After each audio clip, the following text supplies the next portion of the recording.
Well, hi everybody, it's John from Lake Erie Chestnuts. I want to welcome you to the 2019 year.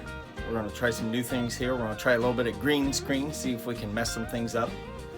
What I want to do this year is I'm going to try to do a series on growing chestnuts and why I chose an orchard, different aspects that you need to worry about with growing an orchard.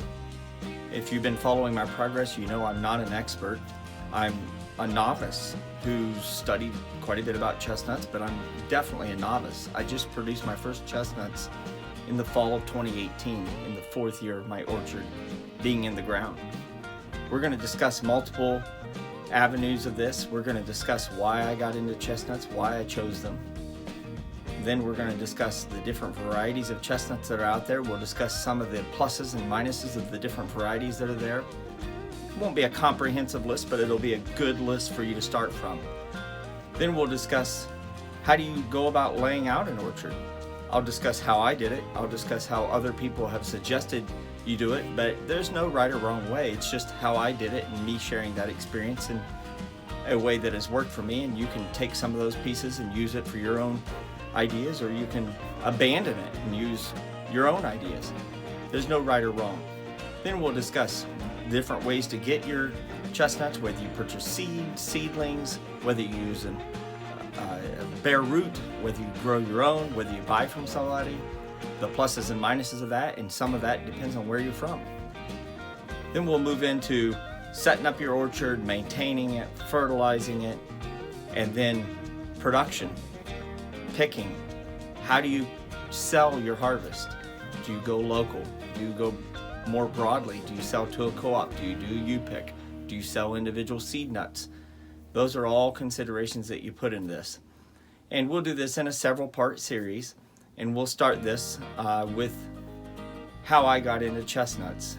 So we'll go to part 1 of our chestnut series. Why did I choose chestnuts for my orchard planting? Well, after learning about the American chestnut blight and how it took down the American chestnut and becoming curious about it, I heard about Dunston chestnuts and went to Chestnut Hill Orchards on the web, read about how it's a good food plot tree for deer, that deer like chestnuts more than acorns even, and read about the American chestnut and that the Dunston had some American characteristics, although it looks more dominantly Chinese overall. And I bought 3 chestnut trees.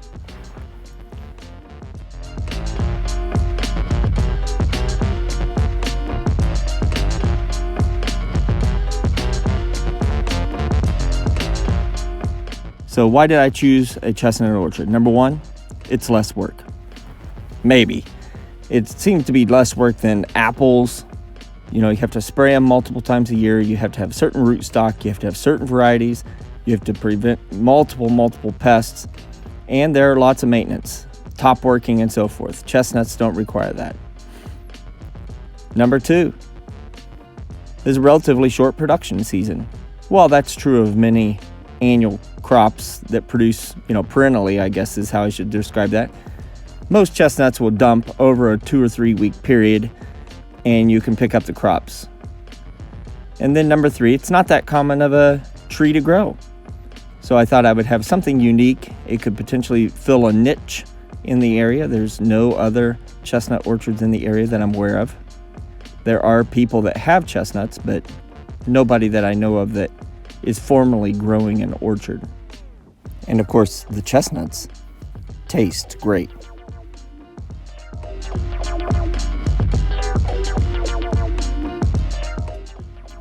I'd been lucky enough to acquire a piece of property that had some prime chestnut growing area.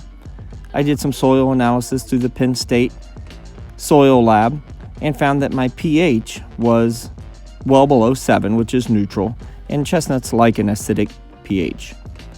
So I bought 3 of the Dunston chestnuts from Real Tree Nursery, and I planted those as bare root seedlings in the spring of 2014.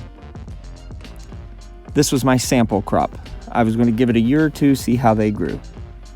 And they looked like they were happy. In the first summer, they were growing to the top of the 5-foot tubes, trying to grow out of them. They looked very happy. Well, the chestnuts seem to be pretty happy where I'm at.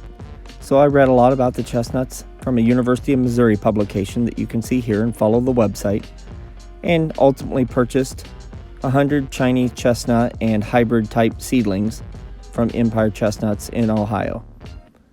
And I put those out in a planting in April of 2015.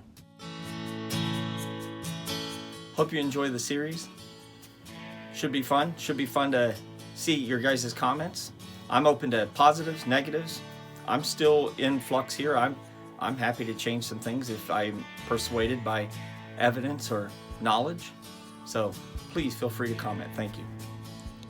And in our next episode, we'll discuss the different varieties of chestnuts that you can plant, how you can plant them, and move on from there.